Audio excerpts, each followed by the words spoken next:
Israel is a tiny nation, but has an enormous impact worldwide, and even plays a crucial role in the end times. The reason is simple.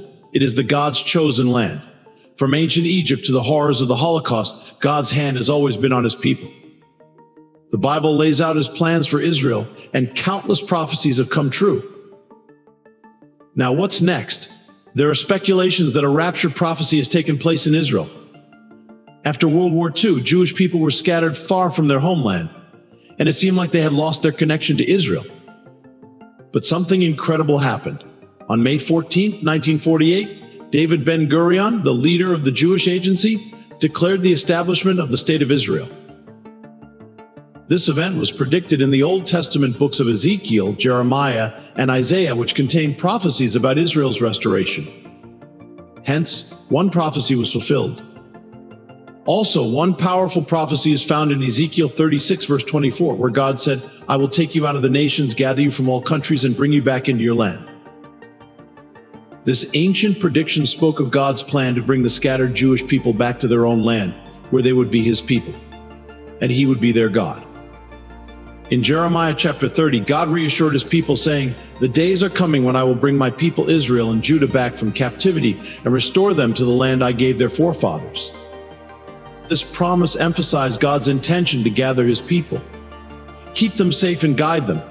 These prophecies all focused on gathering the Jewish people from their exile and returning them to God's promised land. What is Israel now?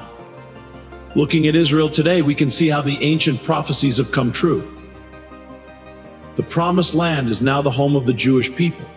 This shows us that God's promises endure through time, and the return of the Jewish people to their homeland fulfills these incredible ancient prophecies.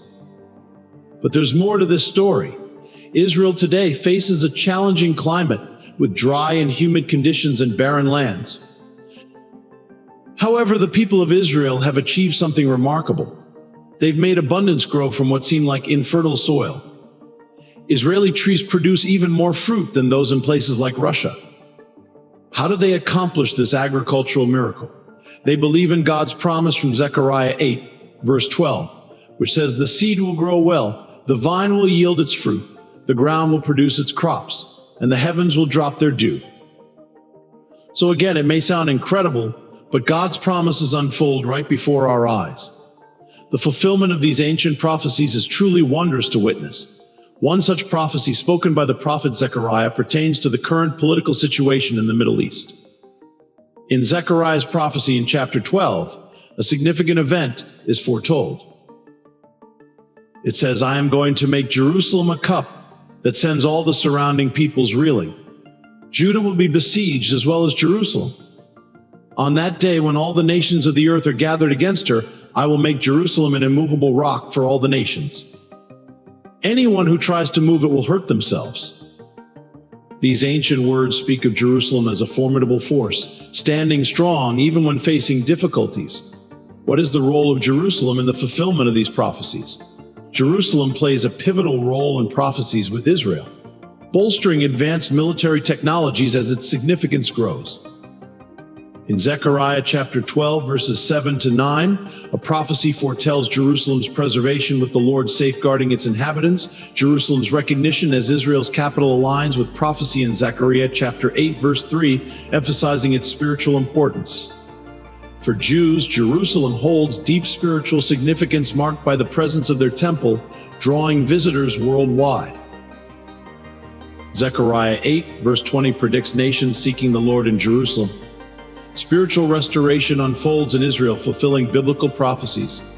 Joel chapter 2, verse 28, prophecy about the outpouring of the Holy Spirit is fulfilled in the New Testament on Pentecost. It marked the start of a new era with the Holy Spirit's empowering, leading to the church's formation and the spread of the gospel. Romans chapter 11, verse 26, anticipates the salvation of Israel through God's deliverance. These prophecies shed light on Jerusalem's role in Israel's spiritual journey. Besides these prophecies, one of the recent rapture signs is the reconstruction of the Third Temple. The Third Temple is a special place people want to build in Jerusalem. It's more important than the old temples that got destroyed. Even though it hasn't been built yet, it's very important in Judaism, especially for Orthodox Jews. They believe it's the holiest place for them to worship. In the Hebrew Bible, the prophets wanted this new temple to be built when the Messiah came. Some Christians also think it's important for the end of the world. But there's a problem. The place where they want to build the third temple is also where Muslims have a special building called the Dome of the Rock. So there's a big argument about it. During the reconstruction, an ancient temple was discovered beneath Temple Mount. An unexpected discovery in 1927 changed people's beliefs about the Temple Mount site. A powerful earthquake damaged the Al-Aqsa Mosque. To fix it, the Muslim Waqf allowed some investigations in the area. Israeli archaeologists again studied hidden findings at the Temple Mount and examined tons of earth removed from the Temple Mount about 13 years ago. They found many small archaeological items that tell us more about Jerusalem's history. One of their discoveries was a Jewish mikveh, a ritual pool from the Second Temple era. It was probably used by Jews before going into the temple grounds. They also found many small items from the times of the First and Second Temples. Hamilton's findings included parts of a Byzantine mosaic beneath the mosque's floor. De Vera discovered mosaic stones, pieces of columns, and evidence of a Byzantine-era church from 324 to 638 CE in the earth from the Temple Mount. These findings challenge what people used to think. They suggest that the Temple Mount wasn't empty during the Byzantine era and might have had structures like churches at that time.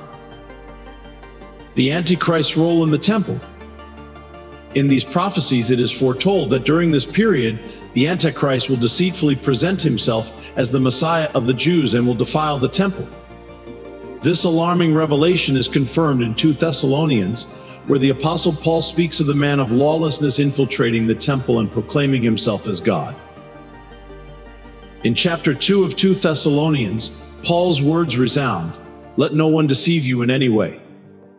For that day will not come unless the rebellion comes first, and the man of lawlessness is revealed, the son of destruction, who opposes and exalts himself against every so-called God or object of worship, so that he takes his seat in the temple of God, proclaiming himself to be God."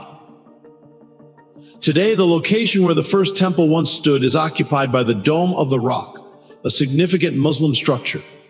In recent years, Islamic authorities officially denied the existence of a temple on these grounds. However, British archaeologist Robert Hamilton's meticulous excavations following the mosque's destruction in a 1927 earthquake revealed that the Al-Aqsa Mosque was initially used for Jewish ritual preparation for entering the temple. In light of these revelations, efforts are underway to build the third temple, marking the realization of a millennia-old prophecy. And with that, recently a ceremony for the third temple has happened. A special water tradition involved priests, Levites, chants, dances, and music during this event. At Shiloh, they used a golden jug to gather water and return to the mountain's peak. There, they recreated an ancient temple altar and tools. The ceremony concluded with a special blessing and a 7-year ritual. Although the Torah, a holy book, doesn't prescribe this water ceremony, it's a cherished tradition regarded as a joyful holiday.